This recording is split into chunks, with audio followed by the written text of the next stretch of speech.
புது விஷயங்களை சீக்கிரமாவும் அதே சமயம் ரொம்ப ஆழமாவும் கத்துக்க நினைக்கிற உங்களுக்கு என்னுடைய உற்சாகமான வரவேற்புகள். இது வழக்கமான ஒரு நிகழ்ச்சி கிடையாது. பல தரவுகளை ஒன்னு சேர்த்து நம்ம பண்ண போற ஒரு ஆழமான தேடல். கண்டிப்பா ஒரு ரொம்ப இன்ட்ரெஸ்டிங்கான தேடல். ஆமா, இன்னைக்கு நம்ம கையில இருக்கிற தரவுகள் இப்ப பாத்தீங்கன்னா கொஞ்சம் வித்தியாசமானவை, ஆனா ரொம்பவே சுவாரஸ்யமானவை. ஒரு பக்கம் நடிகர் விஜயின் தமிழக வெற்றி கழகம், அதாவது டிவிக்கே சம்பந்தப்பட்ட விஷயங்கள் இருக்கு. லோக்கல் பாலிடிக்ஸ் தரவுகள். கரெக்ட். அவருடைய ஆவேசமான அரசியல் உரை, அதுக்கப்புறம் கரூரில் நடந்த ஒரு துயர சம்பவம் பத்தின விக்கிபீடியா தரவு, கூடவே காங்கிரஸ் திமுக இடையான கூட்டணி விரிசல் குறித்த செய்திகள்னு எல்லாமே இருக்கு. ஆனா இன்னொரு பக்கம் இதுக்கு சம்பந்தமே இல்லாத மாதிரி ஒரு அமெரிக்க கொள்கை அறிக்கை நம்ம கிட்ட இருக்கு. ஆமா, உலகளாவிய வல்லரசுகளான அமெரிக்கா, சீனா, அப்புறம் ரஷ்யாவுக்கு இடையான நற்பெயர் பாதுகாப்பு, அதாவது ரெபுடேஷனல் செக்யூரிட்டி மற்றும் தகவல் போர் பத்தின மிக விரிவான அறிக்கை அது. அதாவது லோக்கல் அரசியல் மாநாட்டுக்கும் குளோபல் ஜியோபாலிட்டிக்ஸ்க்கும் என்ன சம்பந்தம்னு நீங்க யோசிக்கலாம். ஆனா ரெண்டையும் கொஞ்சம் உற்று கவனிச்சா ரெண்டுமே ஒரே புள்ளில தான் இணையுது. அந்த தகவல் அப்படிங்கிற புள்ளி. எக்ஸாக்ட்லி. தகவல்களும் நற்பெயரும் எப்படி ஒரு பெரிய ஆயுதமா பயன்படுத்தப்படுது அப்படிங்கறது தான் நாம இன்னைக்கு ஆழமா அலச போறோம். ஆமா, இந்த தேடலுள்ள போறதுக்கு முன்னாடி ஒரு முக்கியமான விஷயத்தை நான் தெளிவுபடுத்தணும். நம்ம தரவுகள்ல இடதுசாரி, வலதுசாரி மற்றும் மாநில கட்சிகள் மேல பல கடுமையான விமர்சனங்கள் இருக்கு. கண்டிப்பா அதை நாம சொல்லிரணும். நாம எந்த ஒரு அரசியல் கட்சிக்கும் ஆதரவானவங்களோ எதிரானவங்களோ கிடையாது. இந்த மூலத்தரவுகள்ல என்ன இருக்கோ அதை எந்தவித சார்பும் இல்லாம நடுநிலையோட உங்களுக்கு கொண்டு சேர்க்கிறது மட்டும்தான் நம்ம நோக்கம். உண்மைதான். அந்த தரவுகளோட பிரதிபலிப்பு மட்டும்தான் இந்த விவாதம். சரி, இது கொஞ்சம் விரிவாக பார்ப்போம். விஜயின் அரசியல் வியூகம், அவர் உருவாக்க நினைக்கிற பிம்பம் எப்படி இருக்கு அப்படிங்கறதுல இருந்து ஆரம்பிக்கலாம். 2026 சட்டமன்ற தேர்தல்ல டிவிகே யாருடனோ கூட்டணி இல்லாம தனித்து போட்டியிடும்னு விஜய் அறிவிச்சிருக்காரு. அந்த உரை ரொம்பவே அக்ரெசிவான உரை.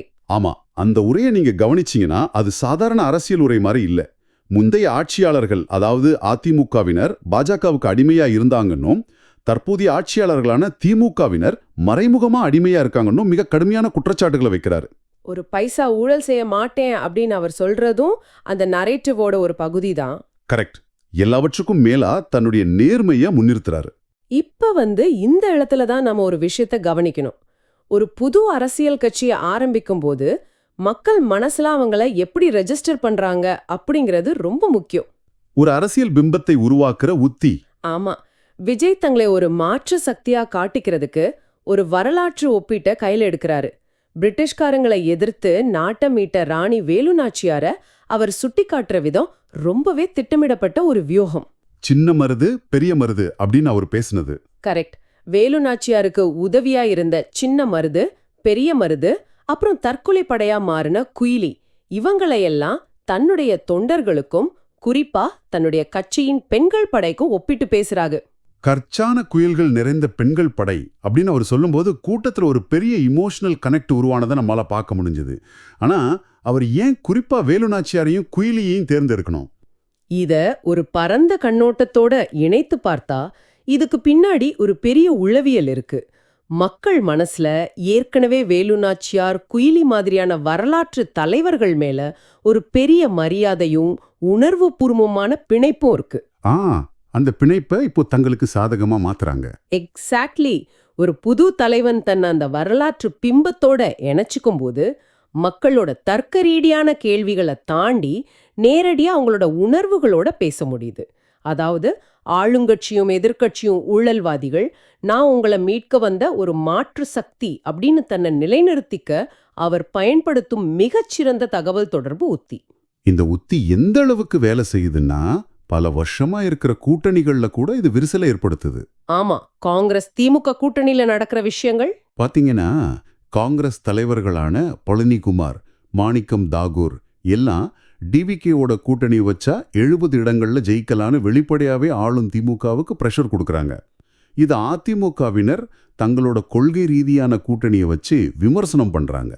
ஒரு புது கட்சி தனக்குன்னு ஒரு வலுவான பிம்பத்தை உருவாக்கும் போது அது எப்படி பல தசாப்தங்களா இருக்கிற அரசியல் சமன்பாடுகளை ஆட்டம் காண வைக்குதுன்னு இது காட்டுது. உண்மைதான். ஆனா இப்படி ரொம்ப கவனமா செதுக்கப்படுற ஒரு நற்பெயர் திடீர்னு நடக்கிற ஒரு எதிர்பாராத சம்பவத்தால எப்படி பெரிய சவாலை சந்திக்குது அப்படிங்கறதான் அரசியலோட இன்னொரு பக்கம். அது உண்மையிலேயே ஒரு மாபெரும் சவாலான தருணம் தான். செப்டம்பர் 27, 2025 அன்னைக்கு கரூர்ல நடந்த டிபிகே மாநாட்டுல நடந்த நெரிசல் மரணங்கள் பத்தின விக்கிபீடியா தரவுகள் ரொம்பவே துயரமான உண்மைகளை சொல்லுது. ரொம்ப சோகமான ஒரு நிகழ்வு அது. நீங்க கொஞ்சம் யோசிச்சு பாருங்க. வேலுச்சாமிபுரம் அப்படிங்கிற இடத்துல நடந்த அந்த மாநாட்டுக்கு வெறும் 10,000 பேருக்கு மட்டும்தான் பெர்மிஷன் வாங்கியிருக்காங்க. ஆனா அங்க வந்ததோ 30,000 50,000 பேர். 10,000 பேருக்கு உண்டான இடத்துல அவ்ளோ பெரிய கூட்டம். ஆமா, கொளுத்துற வெயில்ல குடிக்க தண்ணி கூட இல்லாம 7 மணி நேரத்துக்கு மேல மக்கள் காத்துக்கிட்டு இருந்திருக்காங்க. மாலை 7:40க்கு விஜய் வந்ததும் எல்லாரும் முண்டியடிச்சதுல ஜெனரேட்டர் ஷெட் பக்கத்துல ஒரு பெரிய தள்ளுமுள்ளு ஏற்பட்டிருக்கு. அதுல பெண்கள், குழந்தைகள் உட்பட 41 பேர் உயிரிழந்திருக்காங்க. 80க்கும் மேற்பட்டவங்க காயமடைஞ்சிருக்காங்க. இத படிக்கும் போதே ரொம்ப பகீர்னு இருக்கு. ஒரு அரசியல் கட்சியை பொறுத்த வரைக்கும், குறிப்பா தங்களை ஒரு மாற்று சக்தியா காட்டிக்க நினைக்கிற கட்சிக்கு இது ஒரு மிகப்பெரிய நற்பெயர் வீழ்ச்சிக்கான சவால். ரெபுடேஷனல் சேலஞ்ச். ஏன்னா உடனே போலீஸ் எஃப்ஐஆர் போடுறாங்க. கரெக்ட். டிஇகே பொதுச் செயலாளர் என் ஆனந்த், மாவட்ட செயலாளர் மதியழகன் மேல வழக்கு பதியப்படுது. விஜய் 4 மணி நேரம் தாமதமா வந்ததுதான் இந்த கூட்ட நெரிசலுக்கு காரணம்னு காவல்துறை தரப்புல குற்றம் சாட்டப்படுது. ஜனவரி 2026 டெல்லியில உள்ள சிபிஐ தலைமையகத்துல விஜயிடம் 2 முறை விசாரணை நடந்ததாவும் நம்ம தரவுகள் சொல்லுது. ஆனா இந்த இடத்துல தான் அவங்களோட கிரைசிஸ் மேனேஜ்மெண்ட் எப்படி வேலை செஞ்சதுன்னு நம்ம கவனிக்கணும். ஏன்னா விஜய் சும்மா ஒரு அறிக்கை மட்டும் விட்டுட்டு அமைதியாகிடல. உடனே உயிரிழந்தவங்க குடும்பத்துக்கு 20 லட்சமோ, காயமடைஞ்சவங்களுக்கு 2 லட்சமோ நிதி உதவி அறிவிக்கிறாரு. நேர்லயும் போய் பார்த்தாரு. ஆமா, மாமல்லபுரத்துல இருக்கிற ஒரு ரிசார்ட்ல பாதிக்கப்பட்ட 30 குடும்பங்களை நேர்ல சந்திச்சு ஆறுதல் சொல்றாரு. இது மட்டும் இல்லாம ஆளுங்கட்சி தம் மேல பழி வாங்கும் நடவடிக்கையில ஈடுபடுறதாவும், தொண்டர்களை விட்டுட்டு தம் மேல நேரடியா நடவடிக்கை எடுக்க சொல்லியும் ஒரு வீடியோ வெளியிடுறாரு. அதாவது இது வெறும் விபத்தில்ல, இதுக்கு பின்னாடி அரசியல் இருக்குன்னு அவர் நரேட்டிவ மாத்துறாரு. எக்ஸாக்ட்லி. இது ஒரு முக்கியமான கேள்வியில் எழுப்புகிறது. அரசியல் தலைவர்கள் எப்படி ஒரு பெரும் துயரச் சம்பவத்தை தங்களோட நற்பெயர் மீதான தாக்குதலா பாக்குறாங்க, அதை எப்படி சமாளிக்கிறாங்க அப்படிங்கிறது ரொம்ப சுவாரஸ்யமானது. ஒரு டிஃபென்சிவ் மோட்ல இருந்து அஃபென்சிவ் மோடுக்கு மாறுறாங்க. ஆமா, விஜய் இதை வெறும் அட்மினிஸ்ட்ரேட்டிவ் ஃபெயிலியரா விட்டுடாம தன் மீதான அரசியல் சதியா, ஆளுங்கட்சியின் பழிவாங்கலா மடைமாற்ற முயற்சி பண்றத நாம இங்க பார்க்க முடியுது. தற்காப்பு நிலையிலிருந்து எதிர்த்தாக்குதல் நிலைக்கு மாறுறாரு. அதே சமயம் இது லோக்கல் பாலிடிக்ஸை தாண்டி நேஷனல் லெவல்லையும் எதிரொலிக்குது. பாஜக தலைவர்களான ஹேமா மாலினி, அனுராக் தாக்கூர் தலைமையிலான குழு நேர்ல வந்து பார்த்துட்டு உச்சநீதிமன்ற நீதிபதி தலைமையில விசாரணை நடக்கணும்னு கோரிக்கை வைக்கிறாங்க. ஒரு உள்ளூர் மாநாட்டு விபத்து எப்படி சட்ட, அரசியல் மற்றும் தேசிய அளவிலான ஒரு நற்பெயர் சார்ந்த யுத்தமா மாறுதுன்னு பார்க்கறதுக்கு ரொம்பவே ஆச்சரியமா இருக்கு. சரியா சொன்னீங்க. ஆனா இங்குதான் விஷயம் உண்மையிலே மிகச் சுவாரஸ்யமாகுது. நற்பெயர் அப்படிங்கிறது உள்ளூர் அரசியல்ல எவ்வளவு முக்கியமோ அதை விட பல மடங்கு உலகளாவிய புவிசார் அரசியல்ல முக்கியம். ஜியோ பாலிடிக்ஸ்ல ரெப்யூட்டேஷன் தான் எல்லாமே. கண்டிப்பா. இங்குதான் நாம கொஞ்சம் ஆழமா கவனிக்கணும். ஒரு லோக்கல் அரசியல் கட்சி தன்னோட இமேஜை காப்பாத்திக்க இவ்வளவு வியூகங்கள் வகுக்கும்போது, உலகளாவிய வல்லரசுகள் தங்களோட இமேஜை, அதாவது நற்பெயரை காப்பாத்திக்க என்னென்ன செய்யறாங்க? அந்த அமெரிக்காவோட எய்ட் டேட்டா அறிக்கை பத்தி நம்ம பேசணும். ஆமா, அவங்க நற்பெயர் பாதுகாப்பு, அதாவது ரெப்யூட்டேஷனல் செக்யூரிட்டி அப்படிங்கிற ஒரு கான்செப்டை ரொம்ப விரிவா அலசுறாங்க. பனிப்போர் காலத்துல சோவியத் யூனியனை வீழ்த்துறதுக்காக America voice of America, USIA மாதிரியான அமைப்புகள் மூலமா உலக அளவுல பெரிய தாக்கத்தை ஏற்படுத்துச்சு. அந்த காலத்துல அது ரொம்ப எஃபெக்டிவா இருந்தது. ஆனா இப்போ அந்த தகவல் போர்ல அமெரிக்கா ரொம்பவே பின்தங்கி இருக்குன்னு அந்த அறிக்கை எச்சரிக்குது. அவங்க சர்வதேச விவகாரங்களுக்கான பட்ஜெட்ல ஒவ்வொரு $100க்கும் வெறும் 3 சென்ட்கள், அதாவது 3 காசுகள் மட்டும்தான் இந்த ஸ்ட்ராட்டஜிக் கம்யூனிகேஷனுக்கு செலவு பண்றாங்க. அமெரிக்கா இன்னும் 1980களோட ரேடியோ பிராட்காஸ்டிங் ஐடியாவையே வச்சுக்கிட்டு இருக்கிற மாதிரி தோணுது. இங்கே மிகவும் ஆச்சரியப்பட வைக்கும் விஷயம் என்னவென்றால், சீனா, ரஷ்யா மாதிரியான நாடுகள் தங்களோட இமேஜை பில்ட் பண்ண பழைய காலத்து மாதிரி வெறும் ரேடியோல பிரசாரம் பண்றதெல்லாம் கிடையாது. அவங்க ரொம்ப அட்வான்ஸ்டா இருக்காங்க. ஆமா, அவங்க சோஷியல் மீடியா அல்காரிதமையே ஹேக் பண்ற அளவுக்கு அப்டேட் ஆயிட்டாங்க. இதுக்கு அவங்க பயன்படுத்துற ஒரு புது உத்தி தான் உள்ளூர் நம்பகத்தன்மையை கடனாக பெறுதல், borrowing local credibility. இது கேட்கறதுக்கே கொஞ்சம் விசித்திரமா இருக்கு. உள்ளூர் நம்பகத்தன்மையை கடனா வாங்குறதா? எப்படி இதை நடைமுறையில செய்யறாங்க? அவங்க என்ன உள்ளூர் பத்திரிகைகள்ல முழு பக்க விளம்பரம் கொடுக்கறாங்களா? நீங்க விளம்பரம் நினைப்பீங்க, ஆனா அது அதை விட ரொம்ப தந்திரமானது. அவங்க நேரடியாக இது சீன அரசு சொல்ற செய்தின்னு வெளியிடுறது கிடையாது. அதுக்கு பதிலா கண்டென்ட் ஷேரிங் அக்ரிமெண்ட்ஸ் போடுறாங்க. கண்டென்ட் ஷேரிங்னா செய்திகளை பகிர்ந்து கொள்வது. எக்ஸாக்ட்லி.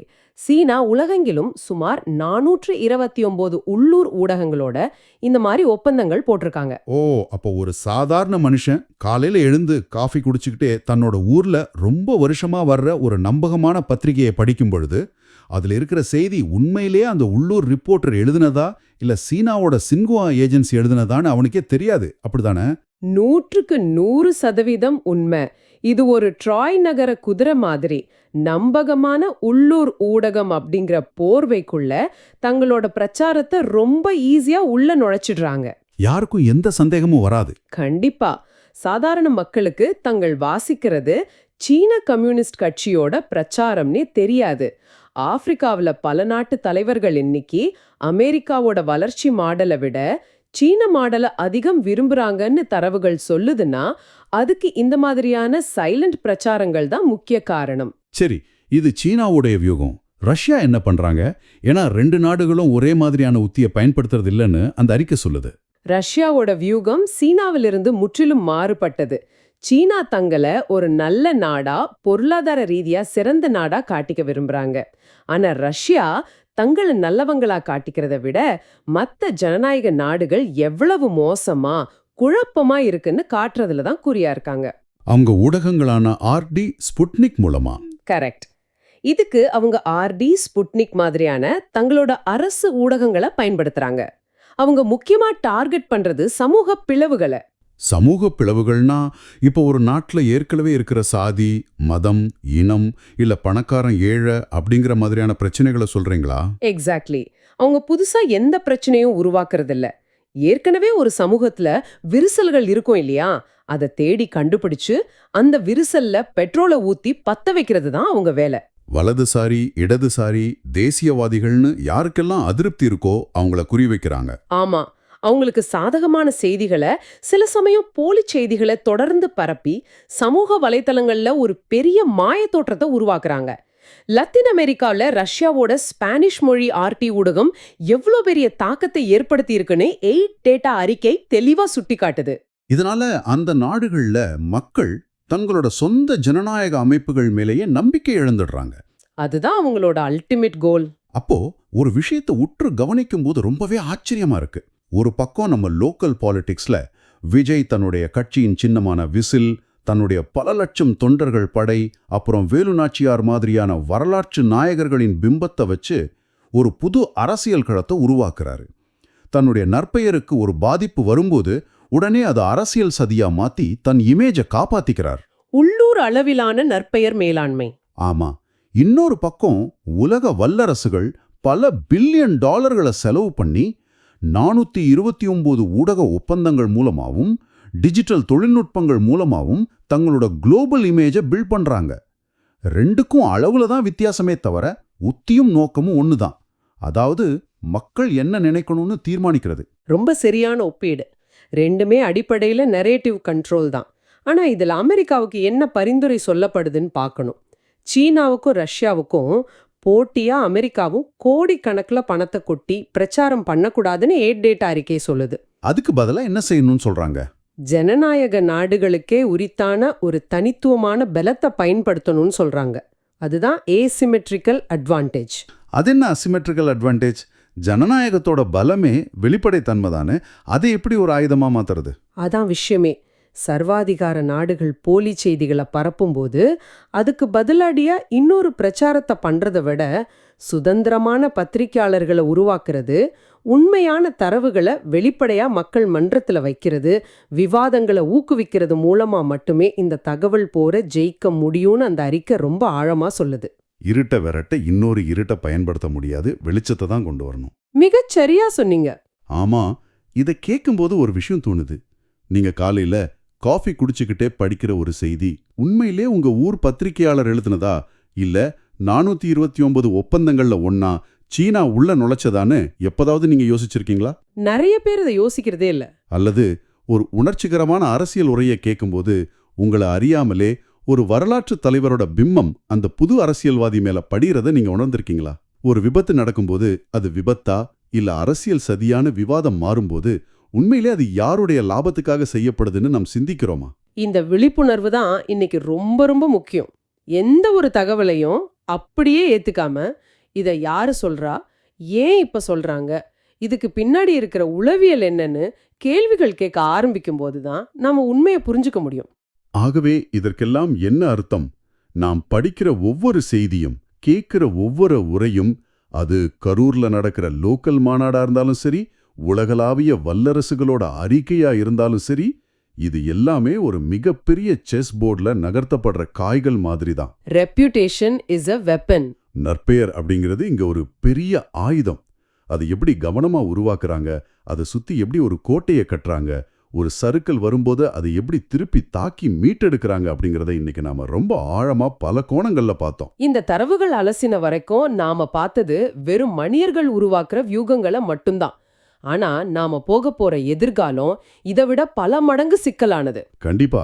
இந்த ஆழமான தேடலை முடிக்கிறதுக்கு முன்னாடி நான் உங்களுக்கு ஒரு இறுதி சிந்தனையை முன்வைக்க விரும்புறேன். நம்ம தரவுகள்ல ஃபயர் ஹவுஸ் ஆஃப் ஃபால்ஸ்ஹுட் அப்படிங்கிற ஒரு உத்தி பத்தி பேசப்பட்டிருக்கு. அதாவது ஒரு பொய் மழை. ஆமா, பொய்யான தழுகணதழ தொடர்ந்து எந்த வெட்கமும் இல்லாம ஒரு மழை மாதிரி மக்கள் மேல பொழிய வைக்கிற உத்தி. இதுக்கு சமூக வலைதளங்கள்ல பாட்ஸ் எனப்படும் போலி கணக்குகள் மற்றும் செயற்கை நுண்ணறிவு ரொம்பவே பயன்படுத்தப்படுது. ஏஐ ஓட தாக்கம் கொஞ்சம் யோசிச்சு பாருங்க. இன்னைக்கு அரசியல் தலைவர்களும் வல்லரசுகளும் தங்களோட நற்பெயரை காப்பாத்திக்க பல மனிதர்களை வச்சு, மீடியா பிளானர்களை வச்சு இவ்வளோ அதிநவீன வியூகங்களை வகுக்கும்போது, நாளைக்கு ஏஐ நேரடியாகவே இந்த அரசியல் பிம்பங்களை, உணர்ச்சிகரமான உரைகளை, அதாவது ஒரு துயரச் சம்பவம் நடக்கும்போது மக்களை குழப்புற மாதிரியான போலி வீடியோக்களை எந்த மனித தலையீடும் இல்லாம ஒரு செகண்ட்ல உருவாக்கினா என்ன ஆகும்? அது ஒரு மிக பயங்கரமான தகவல் போரா இருக்கும். உங்களுடைய அரசியல் முடிவுகள், நீங்க ஆதரிக்கிற தலைவர்கள், நீங்க நம்புற செய்திகள், இது எல்லாமே உண்மையிலேயே உங்களோட சொந்த முடிவுகள் தானா? அல்லது கலிஃபோர்னியாவிலேயோ பீஜிங்லேயோ இல்ல மாஸ்கோலேயோ எழுதப்பட்ட ஒரு அல்காரிதம் உங்களை அறியாமலேயே உங்க மனசை தீர்மானிக்குதா? இத பத்தி கொஞ்சம் ஆழமா சிந்திச்சு பாருங்க. இது ஒவ்வொருத்தரும் தங்களை கேட்டுக்க வேண்டிய ஒரு கேள்வி. இந்த ஆழமான தேடல்ல எங்களோட பயணித்ததற்கு மிக்க நன்றி. மேலும் பல சுவாரஸ்யமான கேள்விகளோடு, புதிய தரவுகளோடு அடுத்த ஆழமான தேடலில் உங்களை சந்திக்கிறோம். விடைபெறுகிறோம். நன்றி.